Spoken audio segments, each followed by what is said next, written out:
First thing we're going to do when we install beadboard wainscoting or beadboard anywhere is we're going to acclimate it. So resist the urge to take all your solid lumber, bring it into a house, and just start nailing it on a wall. If any of you have ever had a hardwood floor installed, you know that the hardwood flooring guys do what? Acclimate their lumber. They acclimate the material. How do they do this? They bring it into the structure, and how long do they let it, quote unquote, season for?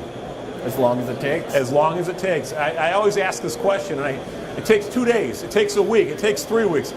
My guy, man, my guy's a real pain in the butt. You know what he does? He comes in there and he cranks on. He takes a plastic lockbox and he cranks the thermostat to where he wants it. He sets the humidity to where he wants it, and then he puts a plastic lockbox over it, and he brings the stuff in. And every so often he shows up with one of these, and he checks the moisture content. And he won't install the floor until it's at the right moisture content. Until it's at the right moisture content. Do you think he does this for a reason?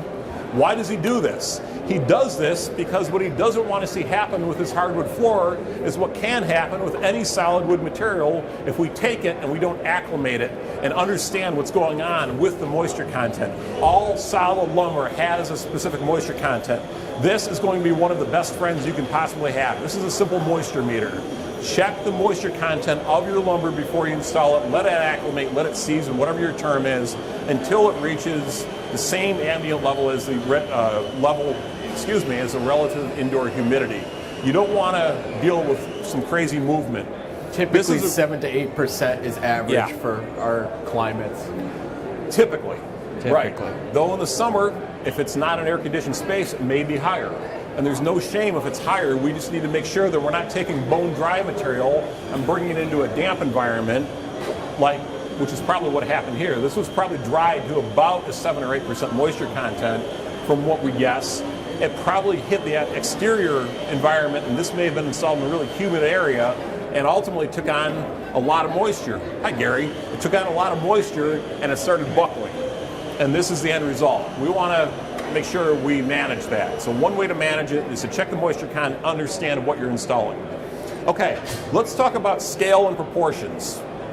Scale and proportions are critical to any finished carpentry project. Your work's not going to look good if the scale, the proportions, and some of these details aren't executed properly. So the rule of thumb, and there's kind of, there's some variables here. This is not a hard and fast rule. But the rule of thumb we use is that 1/3 of the wall height is going to be covered with beadboard. For a typical traditional installation, if you're dealing with a craftsman or an arts and crafts style house, that rule of thumb may jump to 2/3. You may see some really high wainscoting. It looks really neat. But for the sake of argument here, we're going to assume that we've got roughly a 9-foot ceiling. I know our wall is cut off at 7.5 feet. We have constraints here with these little Hollywood set. In reality, this wall would probably come up another 1.5 feet or so, give or take, and the ceiling would be somewhere up in here. And then this proportion is going to be much more pleasing to the eye. Another thing to take into account, the 1/3 is a general rule of thumb. A lot of times I'll go into a room and look for an architectural line of some sort that I can accent off of, be it a mulling strip in a window or some other detail in the room that I can highlight, which allows the whole thing to kind of tie together into one cohesive feel. Absolutely, great tip. The eye loves to see level lines going around the room. It's very pleasing for whatever reason. Any finished carpenters here? True finished carpenters? No, okay. Yeah, you are. What's finished carpentry all about? Making it look right. There's something that's key to making it look right. What is it? What looks right in this picture? Let me start there. What looks right in this picture? Amazingly enough, what looks right? The bottom. The bottom? The door itself. The door itself looks right, doesn't it? Why does it look right? I'll give you a hint. We're not talking. No. We're not talking about any of this. We're talking about the door itself. I don't care what you're talking about. But we're talking about the door itself. Why does that door look right? Come on, take it over. Shadow lines. Shadow lines. Shadow lines. Reveals. This is like the secret tip to finished carpentry. Shadow lines are a finished carpenter's best friend. The more shadow lines, the more reveals, the more margins, the more offsets, whatever you want to call it, the more shoulders that you have, the better your work is going to look. Why doesn't this look right? Thank you. Was this hard? It's flat. It's flat. It's like this guy's head. It's flat. It's absolutely flat. Here. You'll get a pencil for it. We'll give you a. You're not getting anything. You get a couple of I pencils. got all excited for a moment. Poor guy. It's flat. It's like this giant smudge, isn't it? It's like somebody painted a wall and then took their thumb and did this all over it. You've seen photographs that look really terrible because there's not enough detail, there's not enough pop to them. There's not enough pop going here. There's a lot going on here. There's a whole lot of effort that went into this, isn't there? Look at this down here. You got 1, 2, 3, 4, 5, 6, 7, 8. A minimum of 8 pieces just in the trim, plus all the beadboard, and it is all wrong. Because they stacked it. They just layered it. They didn't pay attention to reveals, proportions, shadow lines, or anything else. They didn't get it. What's this? What's this down here? What are those? What are they? You know what they are. What are they? They're rosettes. Those are not plinths. Those aren't plinths. Where's our plinth block? Give me the plinth block, please, Ben. Those are not plinths. Those are rosettes. Rosettes go in the upper corner of a window, or sometimes if you're going to picture frame a window, you can make an exception and use them in the lower corner.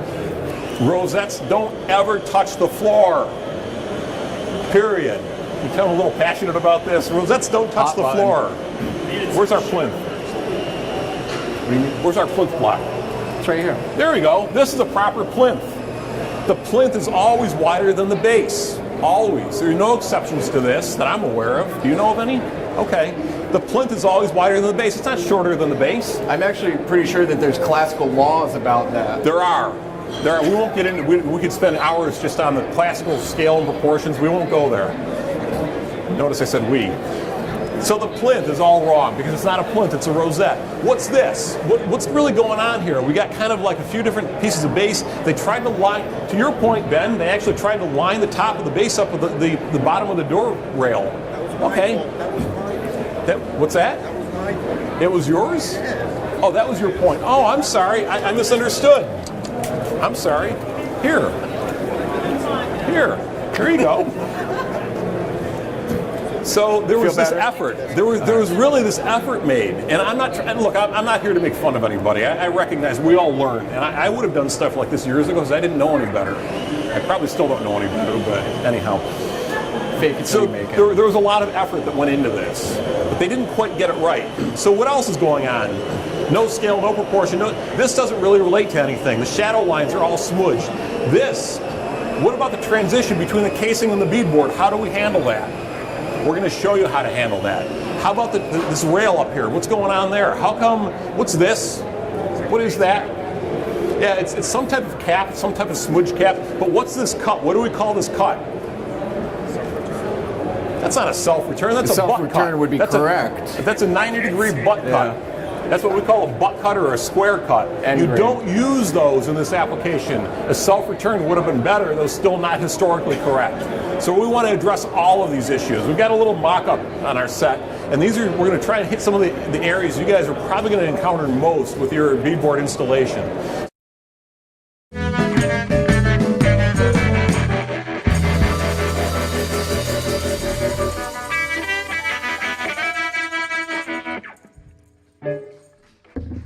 Yeah, thank you.